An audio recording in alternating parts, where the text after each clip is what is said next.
Hey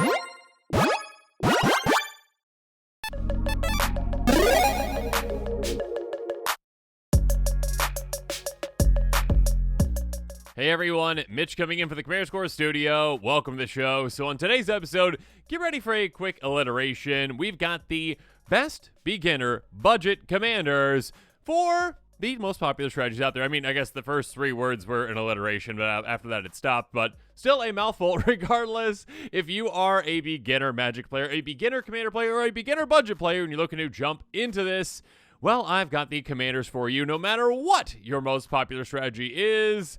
So let's jump into it.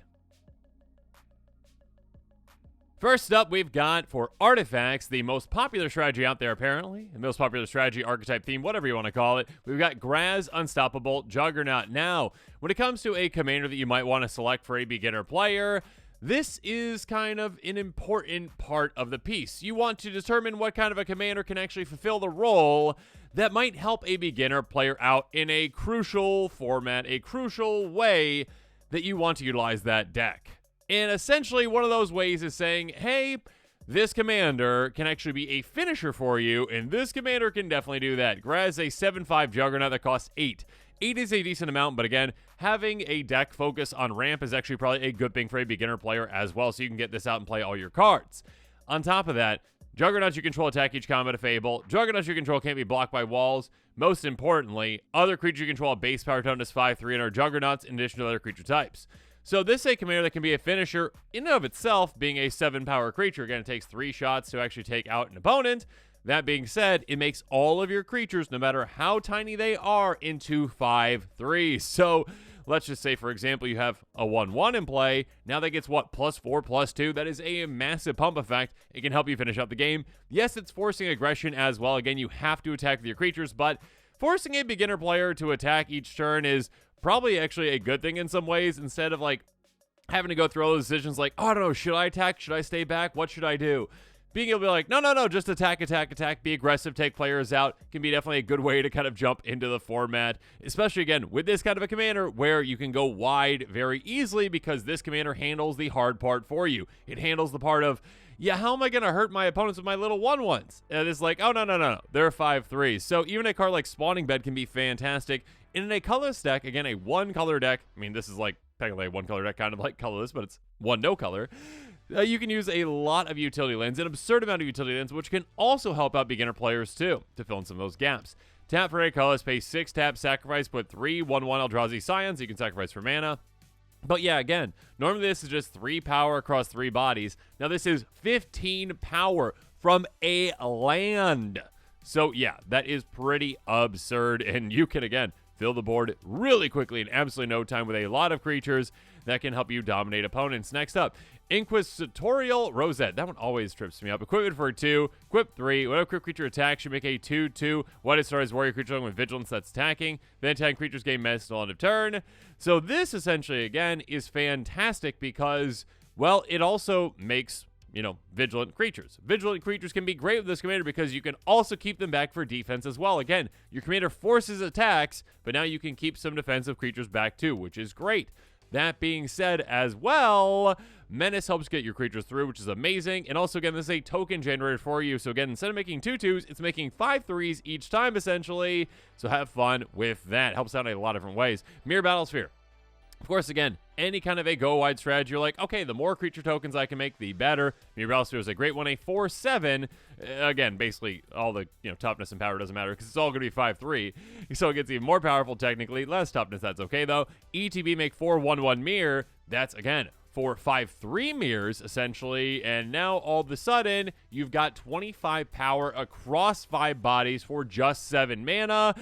Yeah, you can take opponents out in absolutely no time. Also, when it attacks, you can tap your mirror if you really want to, but more likely you're just going to be like, no, swing with all my creatures.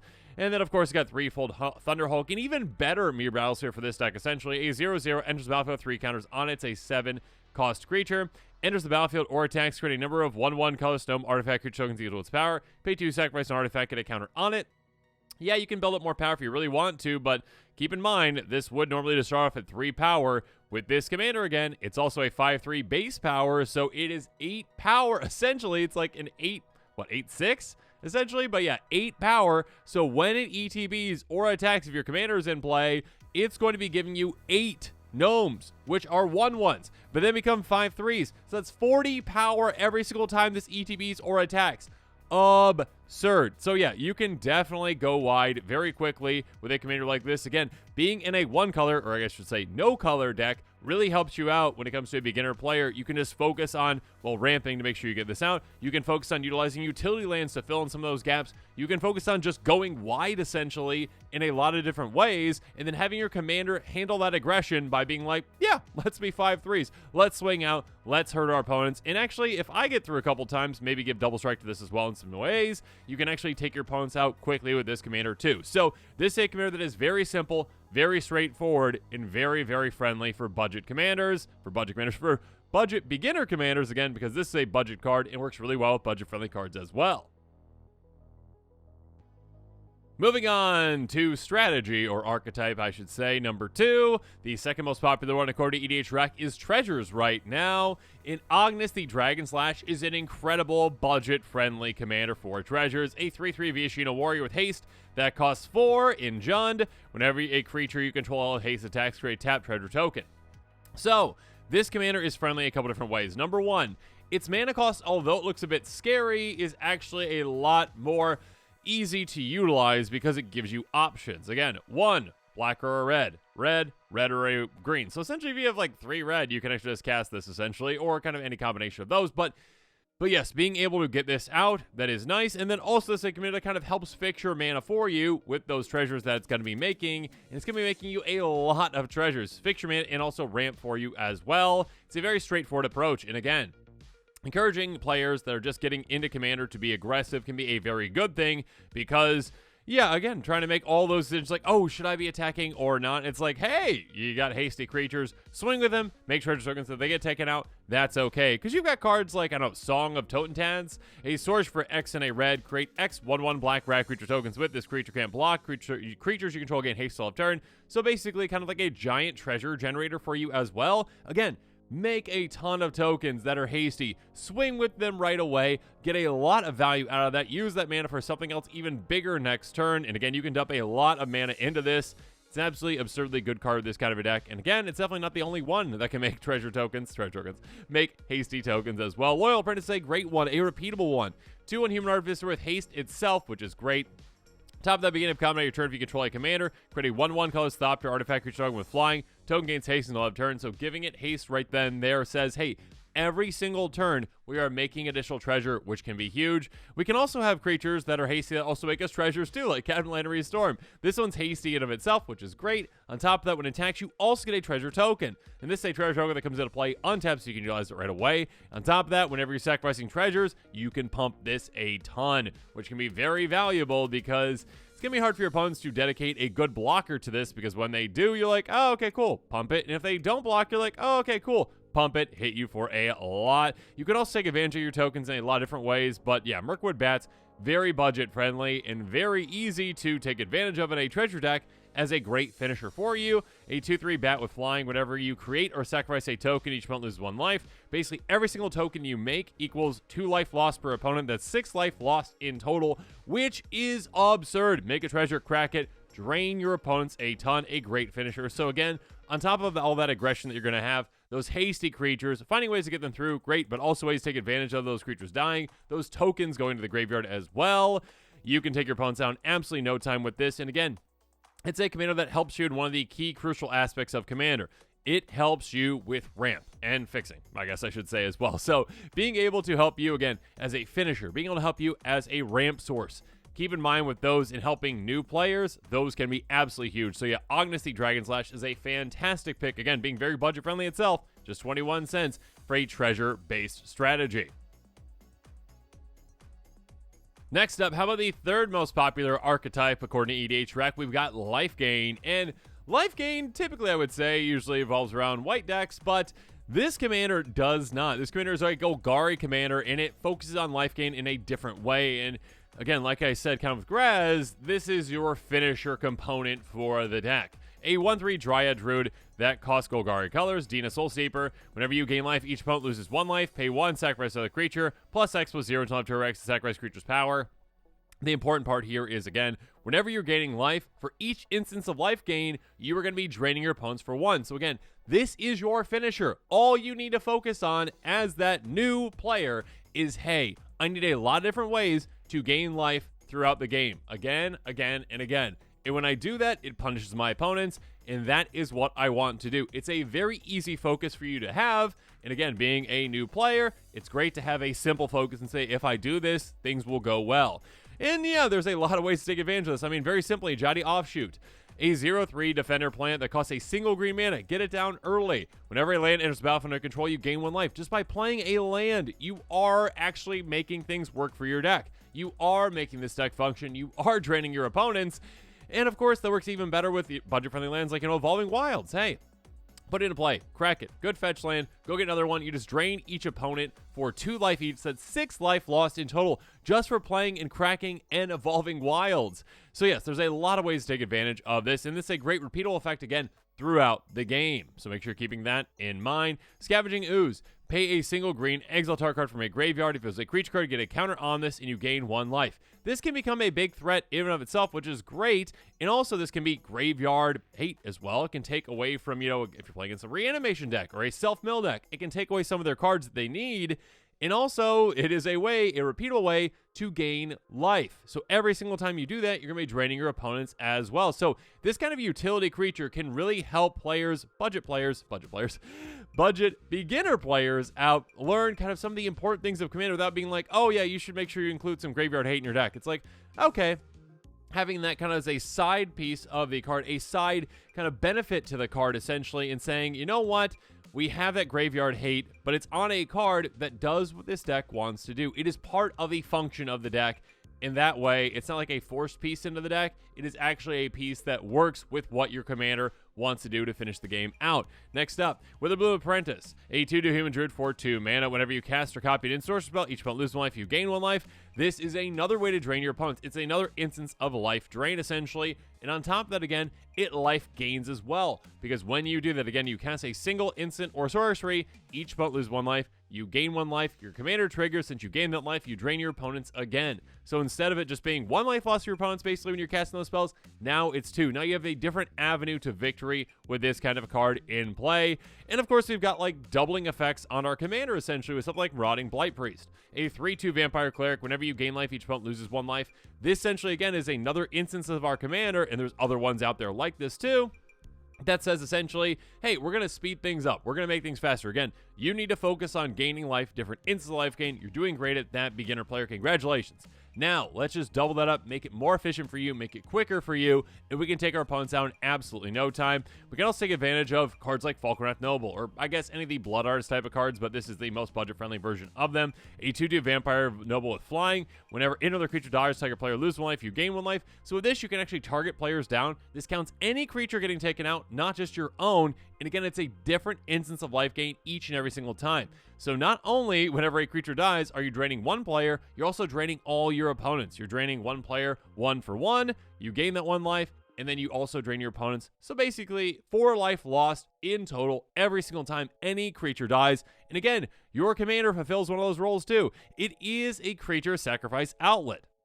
By paying 1, you can sacrifice creatures. You can also pump it. Sure, you can have some instances where you can actually hit hard with this commander too. Doesn't have to be the focus, but also saying like, hey, sacrifice outlets can actually be a very good thing for you. If someone is low and you've got something like this in play and a Falkenrath Noble, cool. Sacrifice one of your creatures, drain someone out. So that can be a very, very, very key piece to learn. Again, those kind of commanders that can handle one of the key aspects essentially are going to be huge, and that can work with very budget-friendly cards as well. Going to be huge for new beginner players. Next up, when it comes to +1/+1 encounters, yeah, that is a very popular theme on EDH Rec as well at number 4. It is really hard to beat Azuri when it comes to a budget-friendly beginner commander. Azuri Claw Progress, a 3/3 Phyrexian Elf Warrior that costs 4 mana in Simic. 2 really good colors for counters. Whenever a creature with power 2 or less enters the battlefield under control, you get an experience counter. Beginning of combat on your turn, put X counters on the target creature you control or X number of experience counters you have. It's very simple. It's very straightforward. All you need to do, beginner player, is get creatures out that are small, and then you can make them big. and there's a lot of budget friendly cards out there that are small creatures that are very impactful, especially with a commander like this. So yeah, again, it's just very simple, very straightforward. It's a commander that is pretty hard to stop once it gets rolling because, again, those experience counters can't be messed with by your opponents, which is great, so make sure you're keeping that in mind. Also, this kind of commander works well with proliferate type effects, which are becoming more budget friendly because we got a lot more of them last year.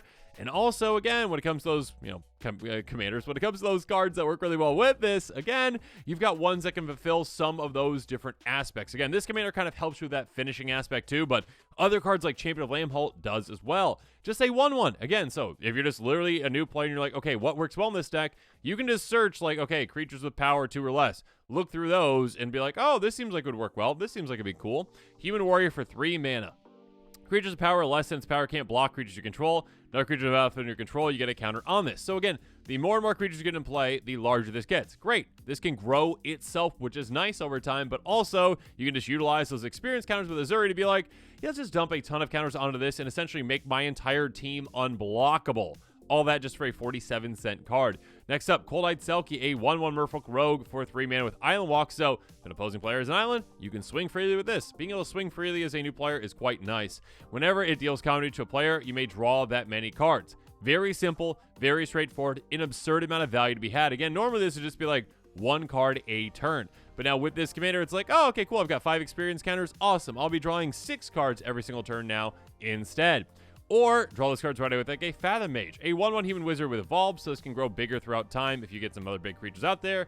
You probably won't get that many out there, maybe 1 to start, but also on top of that, whenever a counter is put on it, you may draw a card. So again, if you get stuck, you have an outlet to say, hey, okay, I've got my commander in play, I've got this in play, I don't have a hand anymore, let's use my experience counters to get counters on this Fathom Mage, draw into a new hand, and keep things going, while also making a big threat. Speaking of big threats, Forgotten Ancient, a 0/3 that will not be a 0/3 for very long. Whenever a player casts a spell, you get a counter on it. Beginning of your upkeep, you may move any number of counters from it onto other creatures. So again, if you're stuck as a new player, if you don't have any other creatures in play, use those experience counters to actually get counters on this and then distribute it later, essentially. And also just distribute these counters that you're going to be getting on this throughout the game. It's going to get a ton for you.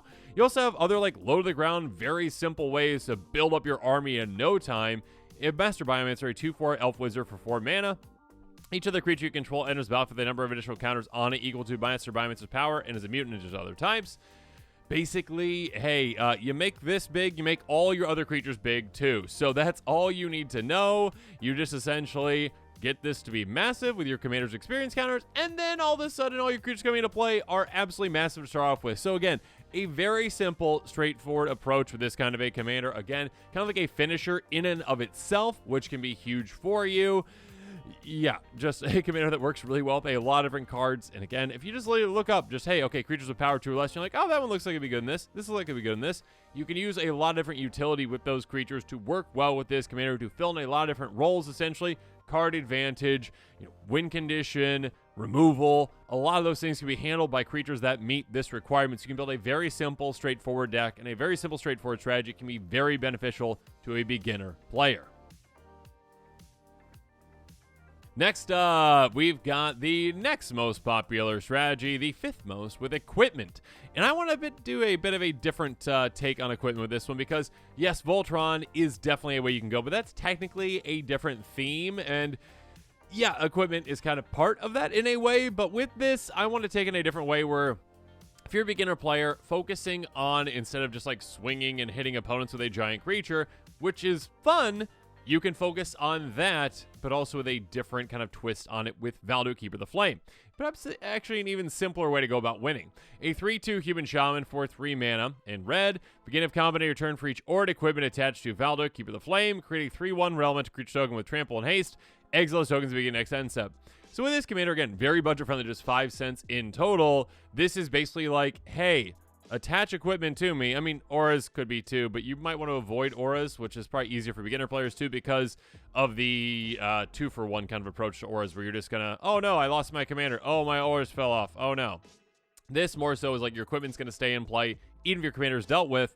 And with this, all you need to do is just get equipment attached to it. Just get equipment attached to this, and it creates basically lightning bolts for you. So that's all you need to know. Just get a ton of equipment on this. lightning bolt everyone, essentially, is what you're going to be doing. So with this kind of a commander, again, it works with a lot of kind of janky, budget-friendly equipment that might not be great in other ones because you don't really care too much maybe about the equipment does. One thing that you really do care about, though, is that its equip cost is low. So like leather armor. Equip creature gets +0/+1 and has ward 1. That's very nice. Equip 0, activate only once each turn. That's all we need to activate, essentially, right? Again, we get our commander out, whether it just came out or we got taken care of, then we got it back out again. We attach it for free, and all of a sudden that's a free lightning bolt for us. So keep that in mind. Again, equipment that have a low equip cost work well with this commander, which makes it simple for your beginner player to try to manage their mana. Being able to have low equip costs, not having to make tough decisions like, I've got to equip 3 on this, but do I use that mana for this or that or this or that? By keeping it low, it keeps the choices very easy. Rabbit battery again. Even at 1, that is an easy decision to make. Okay, it just costs 1 to equip this onto my commander. That's basically like paying for a lightning bolt, which is very, very nice for you. Also, again, you can build up that power on this commander. +1 haste. Nice, I guess, for the commander. And also going to be a creature on its own as well. Next up, Thermopod. Now, this might be kind of like the next step, evolving and learning kind of, again, that sacrificing creatures is okay, but this can be a good way to do it because you're going to be losing those creatures anyways, right? The 3 ones that your commander makes exile at the end step. So instead of just losing them permanently, now you get that free mana with this. Again, you get those creatures out, you swing with them. If they get through, great, sweet. But now they're going to go away.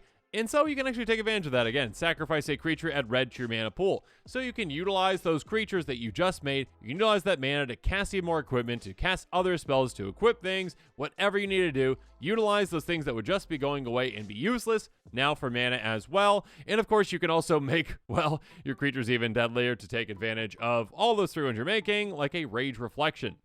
Enchantment for 6 mana, creature control, double strike. So your creatures hitting twice as hard can be absolutely massive. I mean, that first strike hit can be great to actually protect them in combat, but also to be able to say, hey, you know what? Let's hit for 6 instead of 3. So being able to dish out that damage, more deadly lightning bolt creatures is never going to be a bad thing. So yeah, every single equipment you have on your commander is essentially 6 damage worth on an opponent, which is fantastic. And you can actually just lightning bolt right away with a Warstorm Surge. Whenever a creature enters battle from your control, it deals damage equal to its power to any target. Now it is a true lightning bolt, right? Essentially, right when you go to your combat, you get your lightning bolt creatures, right? And they enter the battlefield, it's like, hey, 3 damage there, 3 damage there, 3 damage there, 3 damage there. You can even just simplify it for the player and be like, what player don't you like the most at this table? That one. Okay, all right, you got 6 of these, deal 18 damage to their face. Easy peasy. Then swing at them and probably take them out too. So yes, there's a lot of different ways to take advantage of this. You can also, take out creatures if you need to as well. You can take out a lot of things with these too. Warstorm Surge gives a lot of flexibility to a deck like this. But yes, Val to Keep the Flame is a different kind of equipment creature. Again, there's kind of like that, okay, you could go equipment like Voltron, that's technically a different theme. This allows you to, yes, you can go Voltron if you really want to, but also just kind of simplifies things, being like, no, you don't have to worry about what these equipment really do all that much. What you are worried about is getting a lot of equipment out that have a cheap equipment cost, attaching it, making a ton of lightning bolt creatures, and by doing that, you're going to do really well. So being able to be aggressive like that can be a very big thing again for those new beginner players. And like I mentioned earlier, not having to kind of like worry about when to attack, when not to attack. You're going to lose those creatures anyways. You're getting these creatures, attack with them, be aggressive, start hitting players. And yeah, if you lose your commander, that's okay. Get it back out next turn, re-equip things because they're cheap to equip or even free to equip, and then do it again, and then do it again. A very simple, straightforward strategy like this one can be very, very, very beneficial for a beginner player. Moving on, when it comes to tokens, it's really hard to argue against Jetmir Nexus of Revels as a very effective commander, one that can be very straightforward, again, for a beginner player, basically just being a very easy I win the game condition when I get this in play. Now, this commander, I think, is the most expensive one I'm bringing up at $6.51. That being said, the rest of the deck, the rest of the cards can be incredibly budget friendly. There's so much support for tokens, which I probably should have mentioned. Number 6, the token strategy is what EDH Rec has as the 6th most popular strategy. Jetmir Nexus of Rebels is a 5/4 cat demon for 4 mana in Naya colors. Creatures you control get +1/+0 and have vigilance as long as you control 3 or more creatures. The same is true for 6 or more creatures, but an extra +1/+0 and trample. And then for 9 or more creatures, you get +1/+0 again, and then double strike. So basically, if you're at 9 or more creatures, which is very easy to do if you have a deck focused on that, it's going to be +3/+0, vigilance, trample, double strike. This again is basically a win condition in the command zone. You meet that requirement, oh my goodness. Even if you just have a bunch of 1/1s, let's say again, you just have all 1/1s plus your commander to meet that 9, that's 8 1/1s, you're going to be hitting with those 1/1s for now, what is 8 times 8? 64, right? So you're meeting for an absurd amount of damage, absurdly fast, and your commander's also going to be hitting harder as well, so keep that in mind. Yeah, again, you just need to meet this requirement, and all of a sudden you have a game-winning army in play. So literally you can just be like, okay, here's what your deck does. All you need to do is get 8 or more tokens out, or creatures out, essentially, then play your commander, then swing. That is all you really need to do. So what you're going to do is utilize things like Secure the Waste. An instant for X and a white. Very simple, very straightforward. Create X 1 white warrior creature tokens. Cool. Do it. Make those tokens, go wide, and yeah, very simple, very effective. Or mutation. Even your removal can have ways to make tokens. So again, very simple, very straightforward. Destroy target artifact, it can't be regenerated. Create X1 or green sapling tokens or X that artifact's mana value. Again, trying to determine threats as a new player can be very tough. So instead it's like, oh, I just want to destroy, the artifact that's the biggest, because I get the biggest amount of tokens out of that. Might not be the right choice, but again, it's still a beneficial choice for that player. So it simplifies things, which is nice. Also simplifying things, increasing devotion. 5 mana sorcery, make 5 1/1s. Again, go wide quickly, very simple, very effective. Also, you can use that of your graveyard with that flashback and make 10 of them instead. So again, that already just meets the requirement for you just with that flashback casting. So you can actually do that very quickly. You can also just do it with some repeatable effects too. Again, repeatably making tokens, something like a Feldar Retreat can be great. Land Ninja's Battle for your control, and again, you're in green, so you got a lot of ways to ramp, getting more lands into play. Create 2/2 white cat beast creature tokens. So again, go wide, get to that requirement. You can also, get counters on your creatures if you want. They get vigilance on a turn, and being able to get more power in your creatures can be huge, again, because of that double strike. So essentially, once that player is at that requirement for the number of tokens in play, the number of creatures in play, or a little bit more than that, they can maybe switch over to those counters to ensure that they can get even more, deadliness out of their creatures. Deadliness, more power, more attack, more threateningness. I can't talk right now. Let's move on to Arasta. Your opponents can even help you out. When your opponent casts an instant or spell, you get a 1/2 spider creature with reach. This can be defensive. This can be offensive. Again, just having, hey, you're a new player, all right? This deck, all you need to do is go wide. Make a lot of tokens. Make all the tokens you can. Just get all the creatures out. And then when you're ready, get this in play and swing and take out your opponents. This is very simple, very effective. Again, even though the commander itself is $6.51, which is not that budget friendly, at least in my opinion, it's still not outrageous. And also the rest of the deck can be incredibly budget friendly. Just toss in a ton of different ways to make a bunch of different tokens. Again, some can be utility, some can have draw advantage, some can have removal, and then also, yeah, just do all that. And then you just throw this in play, and then you probably win. So again, simplifying things for that beginner player, giving them that win condition for the command zone can be a very, very important thing. Now, this one actually surprised me because at number 7, I didn't realize that wheels are so popular. Wheels is the 7th most popular archetype according to EDH Rec, and that's kind of tough on a budget. So actually, the way that I went about this was having a commander that actually wheels for you, because wheels themselves are not budget friendly for the most part. The vast majority of wheels like Windfall are not budget friendly when it comes to like, hey, less than $1 a piece per card. So, Argent the Shifting Flame solves this for you and really simplifies things for a wheel-based strategy. A 5/5 Sphinx Wizard of Flying that costs 6 mana, and is it, whenever you cast a spell, put the cards in your hand on the bottom of your library in any order, then draw that many cards. This is a wheel in and of itself. It turns every single one of your spells that you're casting into a wheel, which is massive for you. So being able to say, you know what, I just need to focus on getting this out, getting things out that benefit from me wheeling, and then just casting spells again, again. That's very simple, very straightforward strategy, and again, it's one that works within a budget. This commander itself is 31 cents, and it handles that wheel aspect for you, which again, is usually the most expensive part of a wheel deck, are the wheels themselves. So again, it turns even a card like Opt into a wheel. Instant for a single blue mana, scry 1, draw a card. So this, again, replaces itself, which can be huge. It's a cantrip effect, which can be great. It's easy to cast, and again, it's basically a wheel for just 1 mana instant speed for you. So then you can take advantage of cards like, well, Ominous Sieves. Whenever you draw a card, you get a Foreshadow counter on it, remove 8 counters from it, make an 8/8 Kraken. So essentially, this is like, okay, this is your win condition. What you're going to be doing is you're going to be getting this out, you're going to be casting spells after you get your commander out, you're going to be drawing a bunch of cards, you're going to be utilizing this to say, I want my Kraken army now, and be able to just make those Krakens to be aggressive with, essentially. You can also have repeatable casting effects, too. Think twice. Draw a card, you can also flash it back. So again, replace itself both times, which is huge. And again, being able to cast a flashback card means that you're not going to be stuck as a new player. You're going to have that spell that you want to cast. And again, it's another wheel effect for you to have. By turning every single one of these cards into wheel effects, that can be absolutely huge for you. When you can take advantage of cards like Chasm Skulker. A 1/1 that says whenever you draw a card, you get a counter on it. So this can be a giant threat for you. And even if it's dealt with, when this dies, you get X 1/1 blue squared creature tokens with Island Walk or X number counters on it. So this can just pop and make an absurdly large army for you. So yeah, just get this in play. Wheel, wheel, wheel, wheel, wheel, wheel, wheel. If I could say that right. And then all of a sudden, you've got an absurd amount of counters on this. You've got a great threat. And then it turns into even more threats when it's taken care of. Or just finish your opponents off in absolutely no time with like a Psychosis Crawler. Very straightforward for you. Get your commander out. Have this in play. Cast some cheap cantrip spells. And all of a sudden, you're draining your opponents in absolutely no time. Because it says whenever you draw a card, each opponent loses 1 life. Yeah, have fun with that. Also, keep in mind that it's powered to have a strategical number of cards in your hand. It actually doesn't just, turn into a 0/0 when you're like, putting your cards in your hand at the bottom of your library. It waits for all that to resolve for that actually to kind of, magic rules, okay? Just trust me, it sticks around.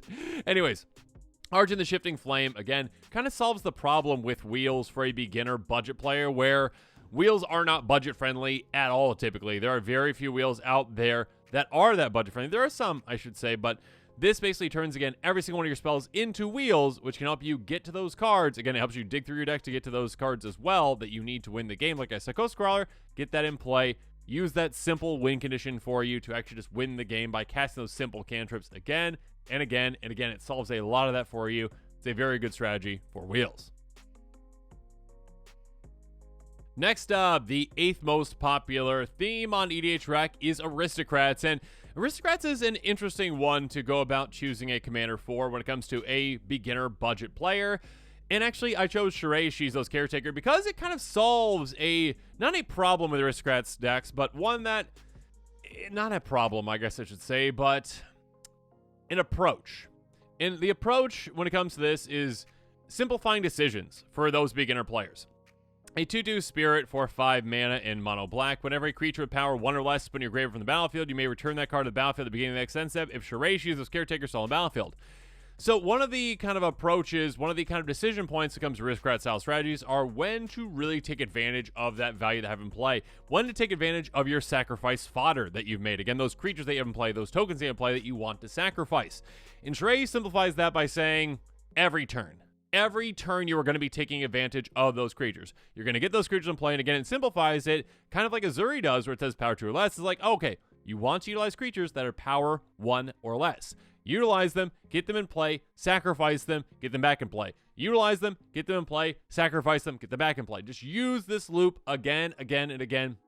Simplifying everything, kind of solving that, creature fodder question and when to really go in on this kind of a deck. It solves that for you. So yeah, it makes everything for a beginner player very simple, including building the deck, because again, limit yourself to power 1 or less creatures and you're probably already off to a good start. Utilizing ones like Greedy Freebooter, a 1/1 Human Pirate for a single mana, and again, the curve on this deck is going to be very low, so that helps as well. When it dies, scry 1 creature token. That's a lot of value. Again, every single turn once you're set up properly. Serrated Scorpion, again, win conditions here as well. When it dies, it deals 2 damage to each opponent and you gain 2 life. Again, adding to those Zulport Cutthroat type effects where you're gaining, value off of, or I should say punishing opponents off of, sacrificing creatures. This does that and then some. Again, 2 extra damage to each opponent, gaining 2 life. Again, just a 1/2 for 1 mana.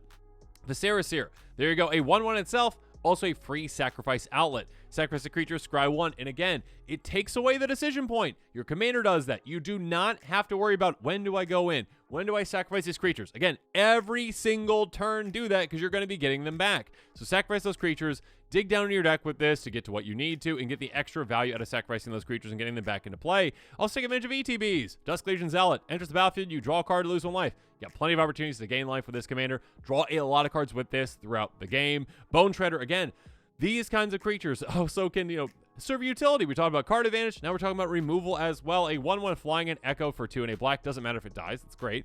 Enters the battlefield to destroy target non-artifact, non-black creature. Again, being able to have repeatable effects like this, thanks to this kind of a commander, can be absolutely huge. This, again, just simplifies the process. It simplifies things for an aristocrat style deck.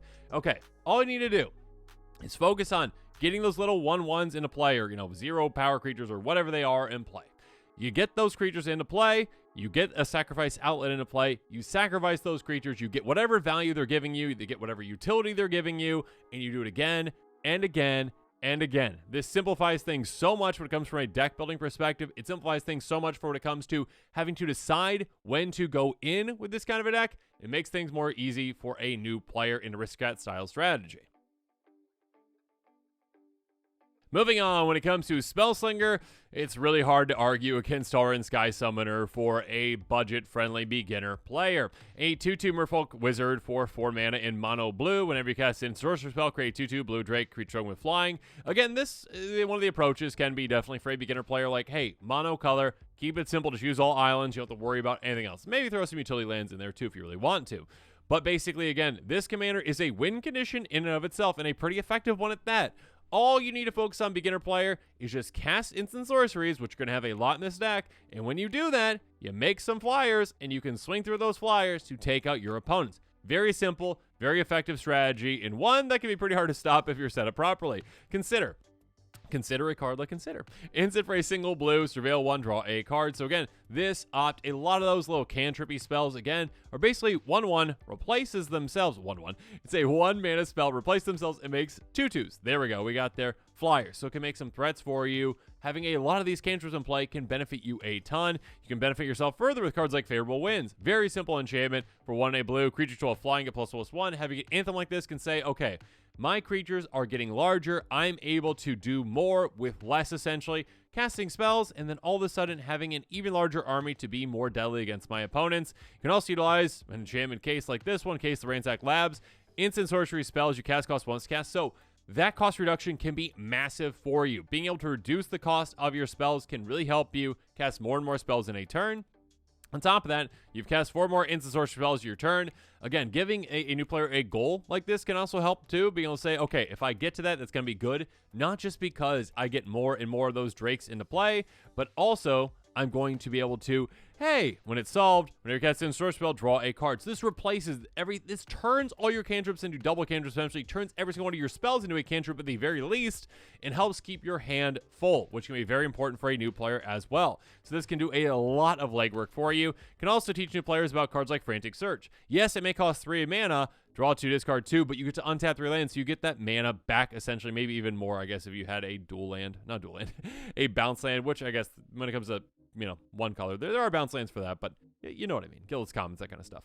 Anyways, being able to say, you know what, not just, those 1 mana spells, but also those free spells, those can be huge for you. You're making a free Drake, you're digging down your deck, you're getting rid of your bad cards, and you can also take advantage of cards like Murmuring Mystic. Again, you only want so many of those permanents in this deck because you do want a good amount of instant sorcery, so you're not running out of those, but hey, even more ways to take advantage of it. Whenever you cast in Sorcerer Spell, you make a 1/1 Bluebird illusion creature with flying. So instead of just getting 1 creature with flying, it's kind of like a mini commander version. You get another one. You get a 1/1, so you're getting 3 power across 2 bodies for just, again, with something like Consider, just 1 mana. So a card like Tauren Sky Summoner can be a very good beginner Spellslinger commander, and one that can be built on the lowest of budgets, because I think I've literally built, I can't remember what the lowest cost of deck I built with this one is, but I think it was under $1. At the very least, I built one that was under 10, and yes, they can be incredibly effective because, yeah, all you need to do is just throw a bunch of instant sorceries in the deck, maybe some effects again that can work well with them, and then you can have a very effective deck that can hit your opponents, making an army out of this commander. Again, having a focus to that commander can be huge for a beginner player.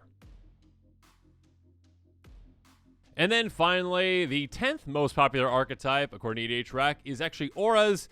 And this is one that I point out before with, like a good beginner commander, and it's really hard to argue against Earl the Miststalker when it comes to auras. With Valduk, I did, with equipment, kind of went away from Voltron, but with this one, I kind of just went into Voltron because I kind of want to cover that as well. But this one is just very simple and straightforward. It's a 5/5 beast for 5 mana in Naya, hexproof, +2/+2 for each aura attached to it. One thing I want to point out with this one is, again, that hexproof makes it easier for newer players to just dedicate a lot of resources to this. Again, having that inherent built-in protection can make things a lot easier for new players. And also, again, just, hey, this becomes the win condition itself. Getting +2/+2 for each aura attached to it, this can become absolutely massive in absolutely no time. I mean, a card like Rancor can be absolutely huge for this kind of a commander. Chain creature for a single green, +2/+0, trample. When it's in the grave from the battlefield, return it back to its owner's hand. So you can keep getting this back again, again, and again. It gives that trample to get that damage through, which can be absolutely huge. Ethereal Armor. The more auras you get into play, the better. +1 for each enchantment you control and has first strike again. Another way to protect it in combat, which can be great. And also, this can just be +10/+10 at a certain point. It can be absolutely massive. Again, you can very easily turn your commander into a one-shot KO, and that can really simplify things for your beginner player by saying, like, hey, just get auras on this. It's going to be decently protected, and then swing through at players and hit them, maybe taking them out in 2 or even 1 shot to actually take them out with commander damage. All that glitters. Again, you have even more ways to do it these days. +1 for each artifact and enchantment you control. So yeah, doubling this up with like an ethereal armor can be absolutely massive. Unflinching courage. Also cards that can, give lifelink. +2/+2 trample and lifelink can be great because being able to pad your life total as a new player is a very comforting thing. Not having to like play in the danger zone and be like, oh, I'm at 10 life. What do I do? Being able to just say, oh, okay, I swing with my commander. I just hit you for 20 damage or whatever it was. I gain 20 life. Yay. Being able to just pad your life total to the point where you feel comfortable can be absolutely great for a new player. Enchantress Presence. Again, with these Enchantress type effects, you're getting more and more of them in budget these days. Having a lot of them in play can be great because all of a sudden you're just play an aura, draw a ton of cards. Play another aura, draw a ton of cards. Even if your commander gets dealt with, even if your auras get dealt with, you've got a full hand. You can redo it. You can get that back out. You can get started again, and you can take your opponents out. So yeah, Earl the Miststalker again, a commander that can protect itself and be a win condition can be absolutely huge for a beginner player. But now as this episode is coming to a close, it's time for me to hear from you. So in the comments below, let me know your thoughts are on my picks. And yeah, what picks would you pick for budget commanders, for these beginner players, for these kinds of strategies? Let me know in the comments below if you're interested in any of these cards. Make sure you check out that card list link in the description below. Check out my deck techs on these commanders as well. And of course, as always, thanks again and have a good one. This show and episodes like this one are possible thanks to viewers like you. If you're looking for an easy way to help support this show, make sure that you like, share, and subscribe. Also, hit that bell notification icon so you don't miss any new episodes. You can also go check out our playmats and other merchandise at thecommandersquarters.com. We also have a ton of brand new t-shirt designs in stock, so make sure you check out those as well. Another easy way to support this show is with our TCG Player affiliate links. So whether you're buying a deck or individual cards, you can use this general link right here or one in the description. And the final way that you can support this show is by supporting us directly by becoming a patron. There are many benefits to being a patron, and I truly couldn't do this without all of their support.